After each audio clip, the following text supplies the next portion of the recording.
I figured the first time I ever got on this stage in '93, I was on page. I figured I'd close it off like that. It's called Requiem for a Slam. Why are we here? On this stage, in this cave, in those seats, an endless barrage of words pounding in our heads like lost souls seeking shelter from the storm. I used to say the reason I slammed was because it was the only time I could yell at people without the threat of a restraining order. But that's bullshit. I collect restraining orders like my grandma collected knickknacks, like my grandfather collected heart attacks, like kids today collect threats and smacks. Don't do this, don't touch that, if you don't grow up, so help me all!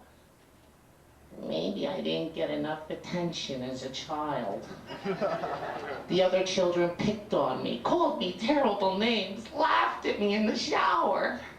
And wrong answer. Everybody knows wolves and poets run in packs. Ow! Maybe it's that old ego stroke, the self-esteem orgy that occurs after every show. Is slamming really like copping from an audience of dealers and the drug the applause? Why, yes it is.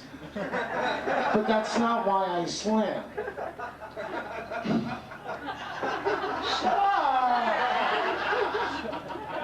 I slam for the stranger, the prisoner of 9 to 5, who appears hand extended, teary-eyed, chest pigeon-puffed, to create the illusion that some self-control still remains. He shakes my hand and then thanks me for shedding some light on his children, his childhood, his wife, the whole while knowing he would never listen under any other circumstances. I slam for the mother in rehab.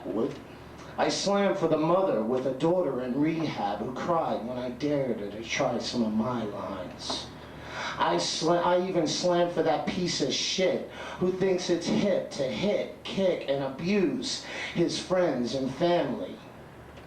I take him on a little stroll down memory lane and introduce him to the faces of his adolescent shadows, his father, his uncle, the sweaty neighbor, the trainers of hate who taught him how to leap through the circle of abuse over and over again so many times that now he mistakes it for love. But now, and especially now, I slam for that starry-eyed kid who has something to say but no one to listen. Can you teach me how to do what you do?